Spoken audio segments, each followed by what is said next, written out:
आज हम कक्षा 11 जो हमारा विषय है अकाउंटेंसी, इसके अंतर्गत मैं आपको बहुत महत्वपूर्ण जो आपका टॉपिक है, महत्वपूर्ण अध्याय है, इस पर एक बार पुनः बात करेंगे।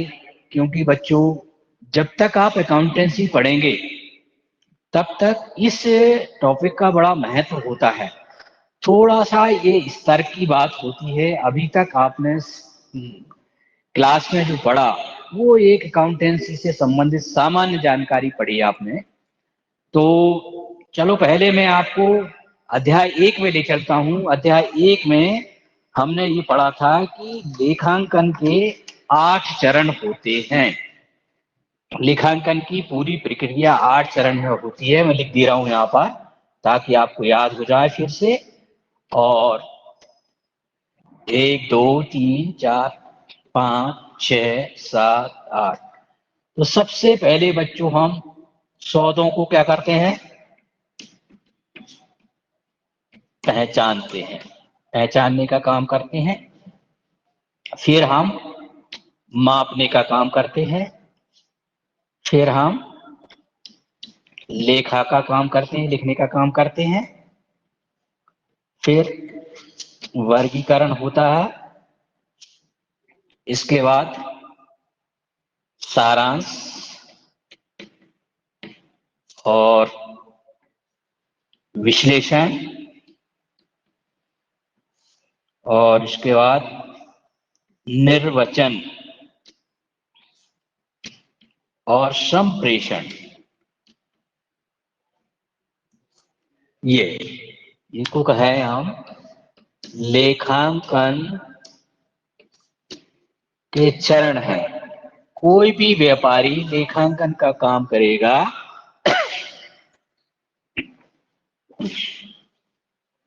तो इन 8 चरणों में उसका लेखांकन का काम पूरा हो जाएगा।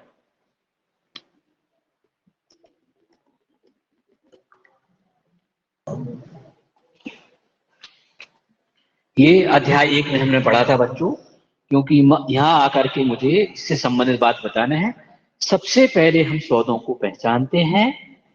पहचानने से मतलब ये हो गया, कोई भी सौदा जहां होगा उसमें कौन कौन से खाते प्रभावित हो रहे हैं, खातों का नाम क्या है।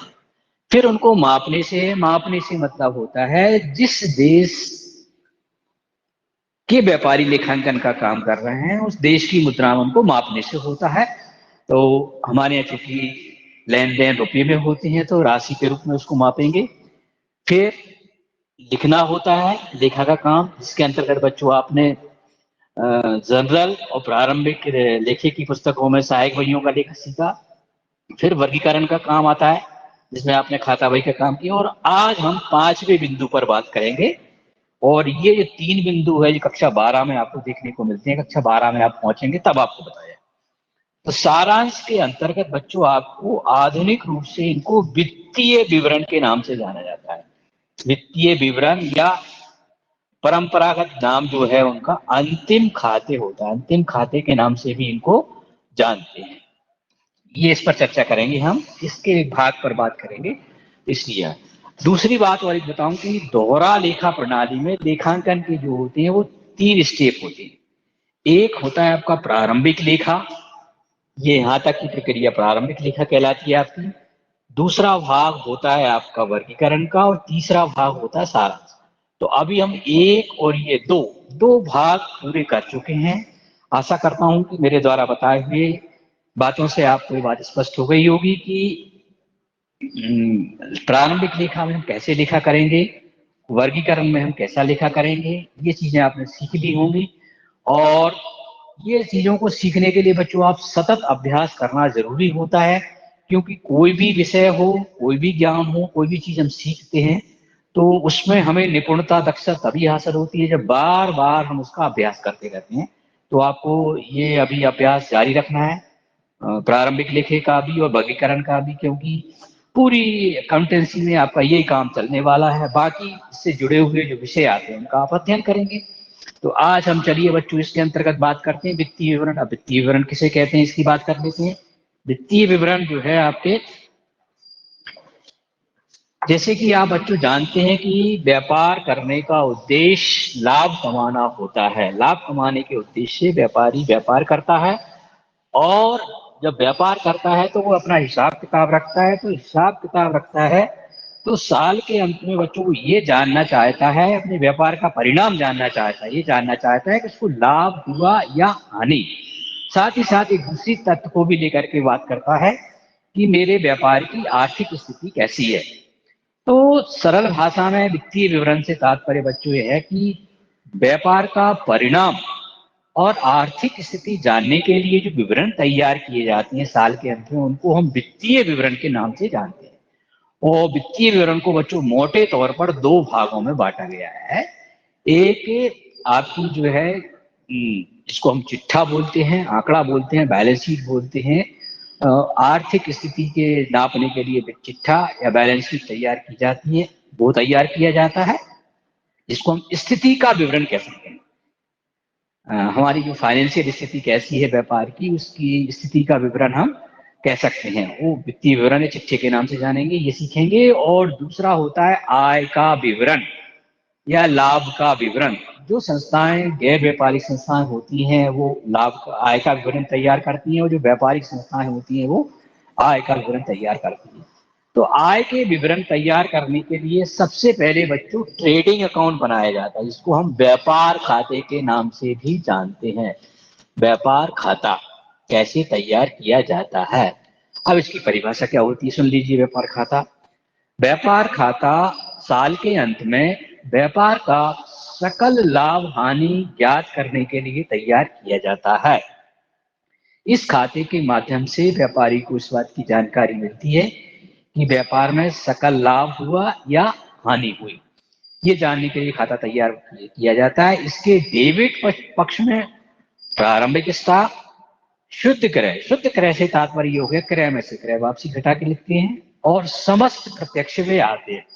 प्रत्यक्ष व्यय वे व्यय होते हैं बच्चों जो माल की लागत को बढ़ाने के लिए किए जाते हैं, या माल जिनसे माल की लागत बढ़ती है उनको प्रत्यक्ष व्यय कहते हैं। जैसे कारखाने के व्यय, ईंधन व शक्ति, कोयला, उत्पादन व्यय, चुंगी, मजदूरी आदि, ये आपके प्रत्यक्ष व्यय के नाम से जाने जाते हैं। यहाँ कहें जिनसे सीधा सीधा माल का संबंध होता है वो सब प्रत्यक्ष व्यय कहलाते हैं, वो व्यापार खाते के डेबिट पक्ष में लिखे जाते हैं। क्रेडिट पक्ष में बच्चों शुद्ध विक्रय लिखा जाता है। शुद्ध विक्रय से मतलब हो गया आपका विक्रय में से विक्रय वापसी घटाकर दिखाई जाती है, और शुद्ध विक्रय कहलाएगा, और अंतिम स्टॉक लिखा जाता है।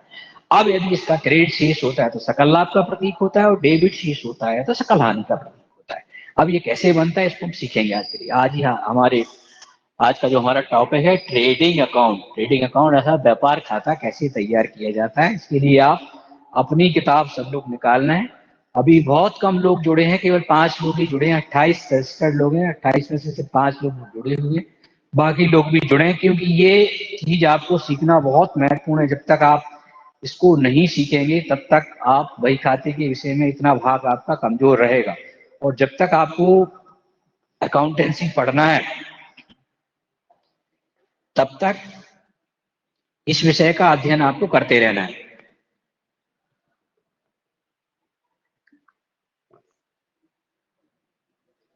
चलिए हम अपनी किताब का एक सवाल निकाल लेते हैं। सवाल जो है पेज नंबर 521 का ही है। 21 के सवाल को मैं हल करके बता रहा हूं। पेज नंबर आप 521 पर पहुंच जाए, इसको मैं हल करके आपको दिखा रहा हूं। तो सबसे पहले बच्चों शीर्षक डालते हैं ट्रेडिंग अकाउंट, या व्यापार खाता। हिंदी में लिखना है तो व्यापार खाता लिख लो, और यहाँ फिर तिथि लिखी जाती है जिस तिथि को ये बनाया जाता है बच्चों। अंतिम खाते बच्चों हमेशा साल के अंत में बनाते हैं, तो यहाँ जो तिथि दी है 31 मार्च 2017 को समाप्त होने वाले वर्ष के लिए, समाप्त होने वाले वर्ष के लिए इसका मैं व्यापार खाता आपको बना के बता रहा हूं कैसे बनाया जाता है। ये क्वेश्चन नंबर 1 है, और पेज नंबर आपका 521 पर दिया हुआ है। सब लोग अपनी किताब में देख सकते हैं कैसे तैयार किया जाएगा। सबसे पहले हेडिंग डालेंगे बच्चों व्यापार खाता, फिर ये तारीख लिखने का। ये बच्चों है अवधि विशेष के लिए तैयार होता है, इसलिए इसके को समाप्त होने वाले वर्ष के लिए लिखा जाता है। फिर यहाँ पर कॉलम खींच लेते हैं, क्योंकि खाता है, नाम मात्र का खाता है तो स्वाभाविक रूप से बच्चों इसमें एक डेबिट पक्ष होगा और दूसरा क्रेडिट पक्ष होगा। ये दाईं ओर के भाग को हम क्रेडिट और बाईं ओर के भाग को डेबिट बोलेंगे। यहाँ बच्चों डेट का कॉलम होता है अन्य खातों की अपेक्षा थोड़ा सा भिन्न होता है, ऊपर होता है, नीचे नहीं, डेट का कॉलम नहीं होता है। ये वाला जो कॉलम है विवरण या पर्टिकुलर का होता है, ये वाला कॉलम रकम का होता है, ये विवरण और ये रकम का होता है, इस तरह से। चलिए सबसे पहले बच्चों हम व्यापार खाते में जिस अवधि के लिए व्यापार खाता बना रहे हैं उस अवधि की पहली तारीख को स्टॉक कितना है, प्रारंभिक स्टॉक या प्रारंभिक स्कंध के नाम से जानते हैं। ये प्रश्न में दिया रहेगा, प्रश्न के हिसाब से बच्चों ये 9,500 रुपये। तो जब भी आप व्यापार खाता बनाएंगे तो व्यापार खाते में सबसे पहले हमको प्रारंभिक स्टॉक लिखना होता है, ये डेबिट में लिखा जाता है, डेबिट पक्ष में लिखा जाता है। यदि कई बार उसमें प्रारंभिक स्टॉक नहीं होता है तो फिर नहीं लिखा, क्योंकि जब व्यापार पहली बार आरंभ होता है तब आपका प्रारंभिक स्टॉक नहीं होता है। कई बार हो भी सकता है और कई बार नहीं भी हो सकता है। तो यदि आपने लिख भी दिया है और यहाँ राशि नहीं है तो इस प्रकार डैश लगा करके आप आगे बढ़ जाए। लेकिन व्यापार खाते की जो शुरुआत होती है प्रारंभिक स्टॉक से होती है, सबसे पहले प्रारंभिक स्टॉक लिखा जाता है। चलिए इसमें बच्चों 2y लगाना जरूर ना भूलें आप, इधर इसके आगे 2 लगेगा और क्रेडिट में जो मदे आएंगे उसके आगे y लगेगा। अगला सौदा जो है आपका क्रय का है। क्रय की जो राशि दी है बच्चों 25,000 दी है और इसमें से बच्चों क्रय वापसी को घटाया जाता है। क्रय वापसी आपकी दी है वो 3,000 रुपये दी है, इसमें से घटाती है। ये लेखांकन प्रथा है, हमें बहुत सारी प्रथाओं का पालन करना होता है कि क्रय में से क्रय वापसी घटा करके ऐसा थी। इस राशि को हम शुद्ध क्रय बोलेंगे, ये राशि हमारी शुद्ध क्रय कहलाएगी। ये कुल क्रय है 25,000 रुपये और क्रय में से क्रय वापसी 3,000 रुपये घटाई गई। कई बार प्रश्न में क्रय वापसी नहीं होती है तो हम सीधा ही क्रय की राशि को बाहर ले लेते हैं, ये आपको ध्यान रखना है। ये मजेदार इसमें चीज होती है बच्चों, इस खाते का बैलेंस डेबिट होता है और इस खाते का बैलेंस क्रेडिट होता है। लेखांकन प्रथा ये कहती है, लेखांकन परंपरा ये कहती है कि जब हम व्यापार खाता बनाए तो क्रय में से क्रय वापसी को घटा कर लिखना चाहिए, ये काम आपको ध्यान रखना है। चलिए अब इधर आ जाते हैं, क्रेडिट में क्या लिखा है, विक्रय देखते हैं बच्चों। विक्रय कितना है, 32,000 का है, विक्रय 32,000 का है और ये विक्रय वापसी है। विक्रय वापसी जो आपकी है कितनी दी है, प्रश्न के हिसाब से 1,500 रुपये दी है और इसको घटाएंगे तो हमारा 30,500 है, ये शुद्ध विक्रय कहलाएगा। ये विक्रय है, कुल विक्रय 32,000 है, विक्रय में से विक्रय। ये ध्यान रखना, घटाने वाली मद में 2y का इस्तेमाल नहीं करते, थोड़ा सा अंदर करके लिखा जाता है, इनर कॉलम में लिखा है इसको, यहाँ इसमें 2y नहीं लगाना। बहुत सारे विद्यार्थी गलती करते हैं, मैन खाता आपका क्रय है और यहाँ मैन खाता विक्रय है, क्रय में से क्रय वापसी घटती है, विक्रय में से विक्रय वापसी घटती है। इस खाते का बैलेंस बच्चों क्रेडिट होता है, इस खाते का बैलेंस डेबिट होता है। अब चलिए ये सारे बच्चों माल खाते थे और यहाँ अंतिम स्टॉक आता है। अंतिम स्टॉक समायोजन की मद होती है, अंतिम स्टॉक हमेशा तलपट के बाहर होता है। एक बात और महत्वपूर्ण है कि ये अंतिम खाते बनाने के लिए आपके पास जो रॉ मटेरियल चाहिए, आपको जो आंकड़े चाहिए, तथ्य चाहिए, वो आपको तलपट से मिलते हैं। तलपट ऑलरेडी आपके पास होगा, और तलपट में से आपको इन मदों को छांट करके या चुन करके कहें के लिए, क्योंकि तलपट में तो सभी तरह की मदें होंगी जिनका संबंध लाभ हानि खाते से है, वो मदें भी होंगी, व्यापार खाते संभव मदें भी होंगी, चिट्ठी से संबंधित मदें। ये थोड़ा सा आपको उसमें से चुनने का काम करना पड़ेगा, बीनने का काम करना पड़ेगा कि कौन कौन सी मदें आपकी व्यापार खाते में आती। तो आप ये देख रहे होंगे सारे बच्चे माल खाते हैं। शुरू में मैंने आपको बताया था माल खातों को कितने भागों में बांटा गया है, क्रय, विक्रय, क्रय वापसी, स्टॉक और चालान पर माल।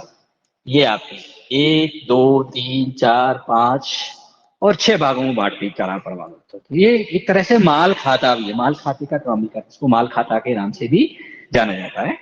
तो ये इस तरह से ये माल खाते जाकर के इसमें बंद हुए। अब हम यहाँ देखते हैं बच्चों कौन कौन से प्रत्यक्ष व्यय होते हैं। तो रेल एवं गाड़ी भाड़ा, यहाँ हमें इसमें लिखना है कि रेल और गाड़ी भाड़ा कितना दिया है। रेल और गाड़ी भाड़ा हमारा 1500 दिया है, ये प्रत्यक्ष व्यय है। रेल एवं गाड़ी भाड़ा जो है हमारा 1500 है। इनका बच्चों लिखने का क्रम निश्चित है। सबसे पहले प्रारंभिक स्टॉक, फिर क्रय, क्रय में से क्रय वापसी। यहाँ इसका स्थान सुनिश्चित है, विक्रय, विक्रय में से विक्रय वापसी, और अंतिम स्टॉक आपका जो दिया है 20,500 दिया है। ये बच्चों हमेशा तलपट के बाहर मिलेगा, यहाँ इसको लिखिए। बाकी जो प्रत्यक्ष व्यय है वो किसी भी क्रम में लिखे जा सकते हैं, उसमें कोई, यहाँ ये ध्यान रखना है ओनली गाड़ी भाड़ा शब्द दिया है। देखो भाड़ा दो तरह के होती है, प्रत्यक्ष भाड़ा, एक अप्रत्यक्ष भाड़ा। प्रत्यक्ष भाड़ा जिसका संबंध माल के क्रय से होता है, अप्रत्यक्ष भाड़ा जिसका संबंध माल के विक्रय से होता है। तो कई बार प्रश्न में ओनली गाड़ी भाड़ा शब्द होता है, तो यदि गाड़ी भाड़ा लिखा है तो भी प्रत्यक्ष व्यय होगा। क्रय पर भाड़ा है तो है ही प्रत्यक्ष व्यय। रेल गाड़ी भाड़ा है तो भी उसको हम प्रत्यक्ष व्यय मान लेते हैं। तो कई बार ऐसी दुविधा होती है, यहाँ भी स्पष्ट नहीं होता है कि ये प्रत्यक्ष है कि अप्रत्यक्ष है। तो ऐसी स्थिति में हमें भाड़े को बच्चों प्रत्यक्ष व्यय मानकर ही लिखा कर लेना चाहिए, वहां कोई दुविधा नहीं है। क्रय और विक्रय पर लिखा है तो वहां कोई दिक्कत नहीं है। आंतरिक गाड़ी भाड़ा और बाह्य गाड़ी भाड़ा दिया है तो फिर कोई दिक्कत नहीं है। आंतरिक गाड़ी भाड़े का मतलब बच्चों ये हो गया कि जब हमने माल खरीदा तो उसको दिया, वो आंतरिक गाड़ी भाड़ा हो गया। बाह्य गाड़ी भाड़ा तब होगा जब हम माल बेचेंगे, माल बाहर जाएगा तो बाह्य गाड़ी। तो क्रय पर भाड़ा आंतरिक गाड़ी भाड़ा प्रत्यक्ष व्यय होता है, विक्रय पर भाड़ा और बाह्य गाड़ी भाड़ा जो होता है वो अप्रत्यक्ष व्यय होता है, वो लाभ खाते हैं। चलिए और आगे दिया है आपकी उत्पादन व मजदूरी। उत्पादन व मजदूरी देखते हैं कितनी है, 7,000। मजदूरी बच्चों हमेशा प्रत्यक्ष व्यय के विषय में होती है जब तक इसके विषय में कोई विपरीत निर्देश नहीं दिया हो। उत्पादन से संबंधित होती है। निर्माणी किराया ये भी आएगा, जिस फैक्ट्री में निर्माण का काम हो रहा है ये प्रत्यक्ष व्यय होते हैं। धीरे धीरे करके आप बच्चों इनको याद हो जाएंगे आपके लिए। एक साथ बताना और समझना थोड़ा सा जटिल काम होता है। तो ये जो राशि दी है आपकी 600 रुपये दी है, ये लिख लेते हैं। राशि लिखते समय इकाई का इकाई के नीचे, दाई का दाई के नीचे लिखें। और गैस एवं पानी ये प्रत्यक्ष व्यय के अंतर्गत आते हैं। गैस एवं पानी आपका कितना दिया है, 1200 रुपये है, ये लिख दीजिए।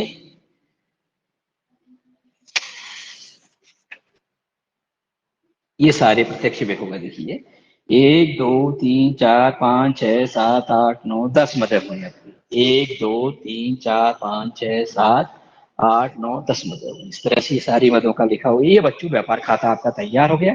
इस तरह से व्यापार खाता था। ये सारे खाते जो है बच्चों, इनको एक शब्द में हम यदि प्रो एक नाम से पुकारें तो ये सारे खाते बच्चों माल खाते हैं। माल खाते के नाम से जाने जाते हैं, गुड्स अकाउंट के नाम से जाने जाते हैं। सारे गुड्स अकाउंट आपके व्यापार खाते में जाके बंद होते हैं, ये माल खाते हैं।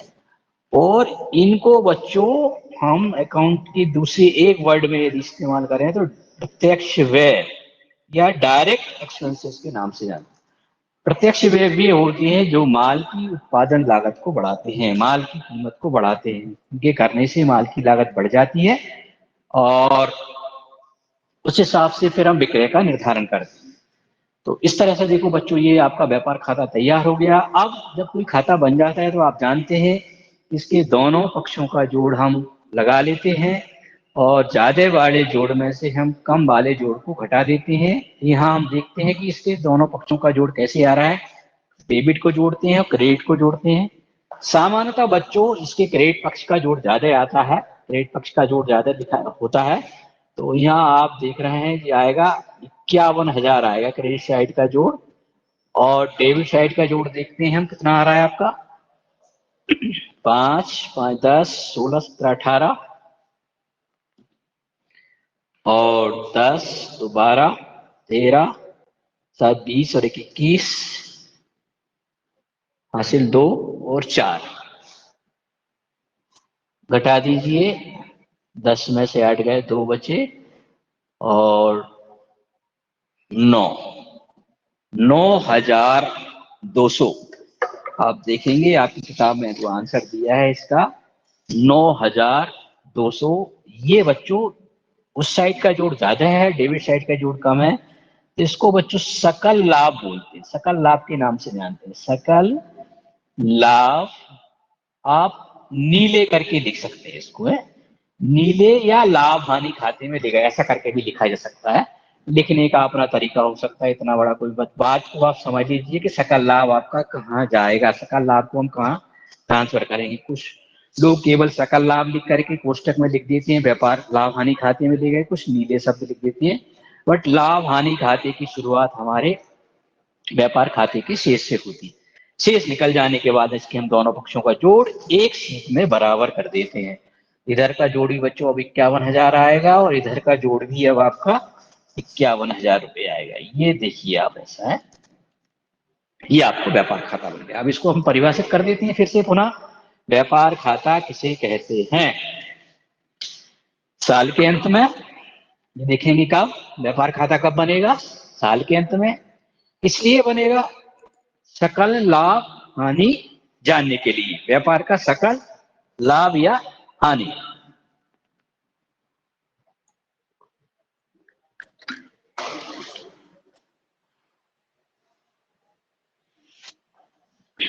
व्यापार खाता किसे कहते हैं?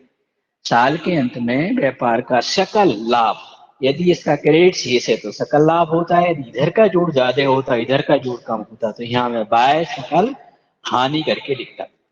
तो व्यापार का सकल लाभ हानि जानने के लिए जो खाता तैयार किया जाता है उस खाते को हम व्यापार खाते के नाम से जानते हैं। इसके डेबिट पक्ष में प्रारंभिक स्टॉक, शुद्ध क्रय और समस्त प्रत्यक्ष व्यय आते हैं। बहुत सारे प्रत्यक्ष व्यय होते हैं।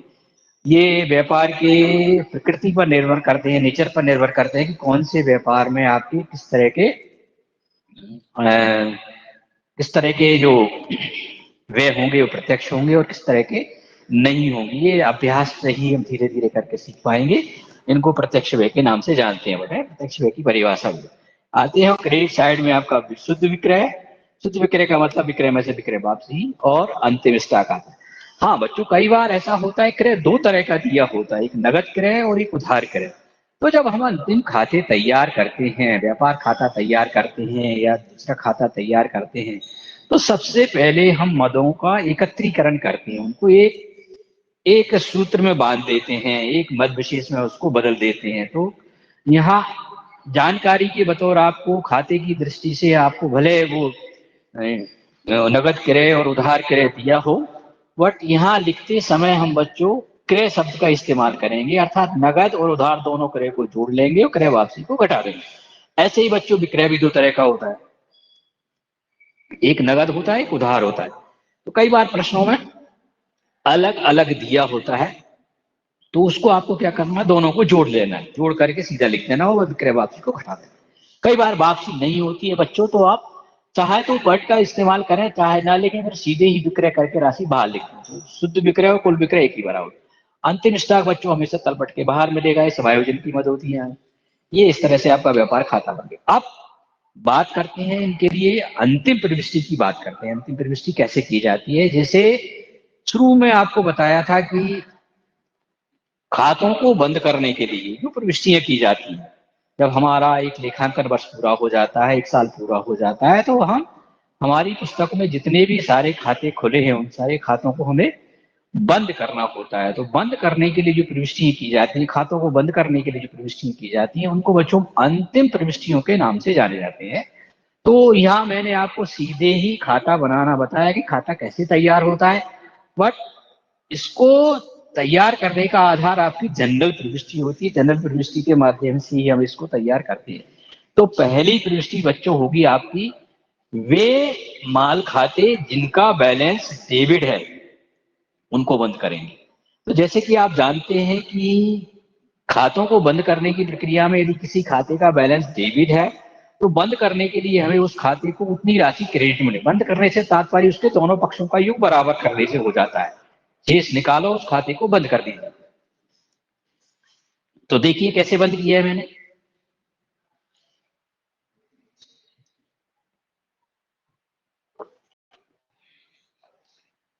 यहाँ इसको देखो, ये व्यापार खाता है, ये इसका डेबिट पक्ष है। कैसे याद रख सकते हैं? सरल भाषा में याद किया जा सकता है। खाता बन गया तो दलील प्रविष्टि आसानी से। तो व्यापार खाता डेबिट होगा, टू स्टॉक खाता, टू क्रय खाता, 1 2। जैसे अभी मैंने बताया था, इस खाते का शेष बच्चों डेबिट होता है और इस खाते का बैलेंस क्रेडिट होता है। तो ये 3 स्टॉक, क्रय और विक्रय वापसी खाता, व्यापार खाता डेबिट होगा और ये तीनों खाते 1 2 3, ये तीनों खाते आपके क्रेडिट होंगे और नरेशन हो जाएगा उक्त खातों के डेबिट शेष को हम व्यापार खाते में लेंगे। पहली दृष्टि होगी ये। यहाँ ध्यान रखना है कि क्रय वापसी खाते का बैलेंस क्रेडिट होता है और विक्रय वापसी खाते का बैलेंस डेबिट होता है। तो पहले हम डेबिट खातों को बंद करते हैं। जिन खातों के डेबिट बैलेंस है उनको बंद करने के लिए हमें क्रेडिट करना पड़ेगा और जिस खाते में बंद हो रहा है वो खाता डेबिट करना पड़ेगा। ठीक ऐसे ही अब इसको देखिए, इस खाते को, ये क्रेडिट है दोनों, इन दोनों की प्रविष्टि होती है। विक्रय खाता डेबिट हो जाएगा, क्रय वापसी खाता भी डेबिट हो जाएगा और इन दोनों के जोड़ से व्यापार खाता क्रेडिट हो जाएगा और इसका नरेशन हो जाएगा उक्त खातों के क्रेडिट शेष को हम व्यापार खाते में लेंगे। अब 2 प्रविष्टियां हुई, तीसरी प्रविष्टि सावधि व्यय के लिए होती है बच्चे। तो माल खातों को हम अलग बंद कर देते हैं और व्यय के खातों को अलग कर देते हैं ताकि हमें अलग अलग दिखाई दे कि अलग अलग हो क्या रहा है। तो व्यापार खाता बच्चों डेबिट होगा, यहाँ टू रेल एवं गाड़ी भाड़ा, टू उत्पादन मजदूरी, टू निर्माणी किराया, टू गैस एवं पानी, ये चारों खाते यहाँ आ जाएंगे और उप खातों के डेबिट शेष को व्यापार खाते। ये बच्चों समायोजन की मद होती है, इसको अलग से ही हमें करना होता है। तो अंतिम स्टॉक खाता डेबिट होगा और व्यापार खाता क्रेडिट होगा। अंतिम स्टॉक को हिसाब में लिया। तो पहली प्रविष्टि इसके लिए हो गई, दूसरी इसके लिए हो गई, तीसरी इसके लिए हो गई, चौथी इसके लिए, पांचवी प्रविष्टि जो है बच्चों हमारी सकल लाभ को लेकर के होती है। तो इसको करने के 2 तरीके होते हैं। तो अभी आपको यहाँ सकल लाभ दिखा रहा है तो आप ऐसा भी कर सकते हैं, व्यापार खाता डेबिट टू सकल लाभ, या ऐसा नहीं करना चाहते तो दूसरा ऑप्शन भी है, व्यापार खाता डेबिट टू लाभ हानि खाता। अर्थात ये खाता है जो है, इस खाते का शेष है वो लाभ हानि खाते में ट्रांसफर हो जाता है। तो यहाँ लिख भी देते हैं, बहुत सारे लोग ऐसे होते हैं, लाभ हानि खाते में ले गए, लाभ हानि खाते में ले गए, इसको लाभ हानि खाते में ट्रांसफर कर दें। तो यहाँ व्यापार खाता डेबिट हो जाएगा और लाभ हानि खाता क्रेडिट हो जाएगा, लाभ हानि खाते के क्रेडिट पक्ष में सकल लाभ को लाभ हानि खाते। इस तरह से ये 5 प्रविष्टियां, 1 2 3 4 5 प्रविष्टियां होती हैं। 5 प्रविष्टियों के माध्यम से हमारा व्यापार खाता तैयार हो जाता है। अब थ्योरी के क्वेश्चन कौन कौन से बनते हैं एक बार फिर से पुनरावृत्ति कर लेते हैं। मेरी बात सबको समझ में आ रही है? कोई बोले? प्रतीक्षा गौर, माइक ऑन करें। Hello, yes sir. समझ में आ रहा है आपको? Yes sir. चलिए ठीक है, आगे बात करते हैं। इसमें हम क्या बात कर रहे थे कि ये आपका व्यापार खाता बन गया तो प्रश्न क्या क्या बन गया। तो पहला क्वेश्चन आपका किस चीज का बनता है? नंबर 1 क्वेश्चन है, व्यापार खाता किसे कहते हैं?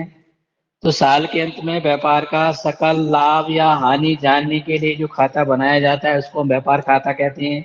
इसके डेबिट पक्ष में ये मदें आती हैं और क्रेडिट पक्ष में ये मदें आती हैं। इसका क्रेडिट से सकल लाभ और डेबिट से सकल हानि दर्शाता है। ठीक, अगला प्रश्न हमारा बनता है कि प्रत्यक्ष व्यय किसे कहते हैं? प्रत्यक्ष व्यय वे होते हैं जो माल की लागत को बढ़ाते हैं, जिनसे माल की लागत बढ़ती है।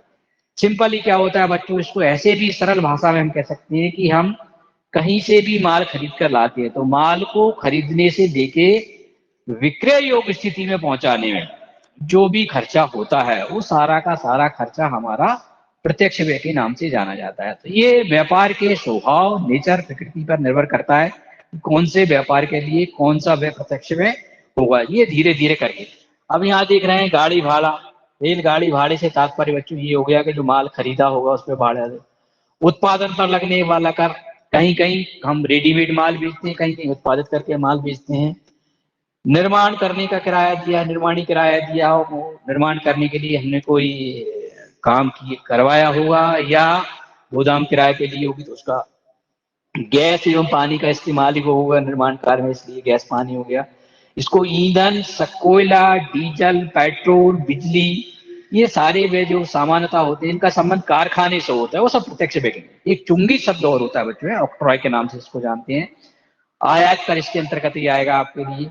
तो आपकी किताब में बहुत सारे नाम दिए, थोड़ा सा आप उनको पढ़ें समझें, बार बार जब आप बहुत सारे सवाल हल करेंगे तो आपको ये अच्छे से याद हो जाएगा। तो प्रत्यक्ष व्यय किसे कहते हैं ये हो गया आपके लिए। और वस्तुनिष्ठ प्रश्न पूछते हैं कि व्यापार खाते का शेष क्या दर्शाता है, तो व्यापार खाते का शेष सकल लाभ या हानि दर्शाता है। क्रेडिट शेष क्या दर्शाता है, सकल लाभ दिखाता है। डेबिट शेष क्या दिखाता है, सकल हानि दर्शाता है। इस तरह से बच्चों आपका व्यापार खाता बन जाता है।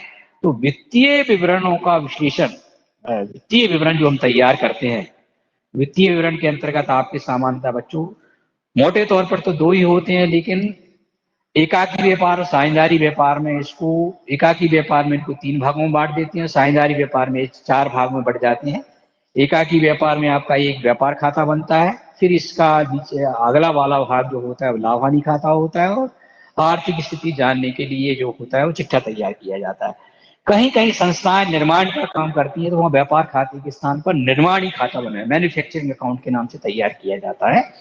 और साझेदारी व्यापार में जो होता है एक व्यापार खाता होता है, लाभ हानि खाता होता है, फिर एक लाभ हानि नियोजन खाता होता है। वहां लाभ का वितरण कैसे किया गया है वो आप कक्षा 12 में आप पढ़ेंगे, उसको बताएंगे कैसे तैयार किया जाता है।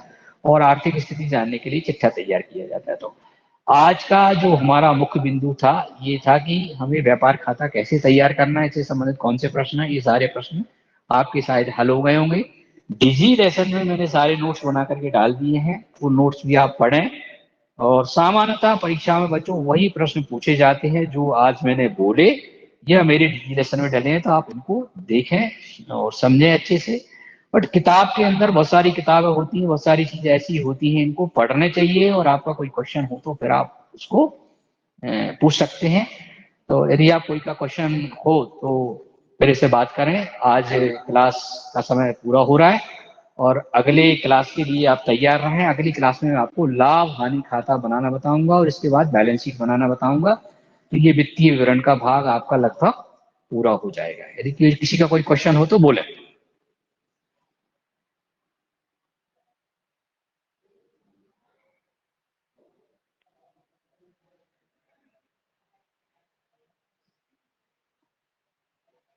आज की क्लास यही समाप्त होती है। Thank you very much.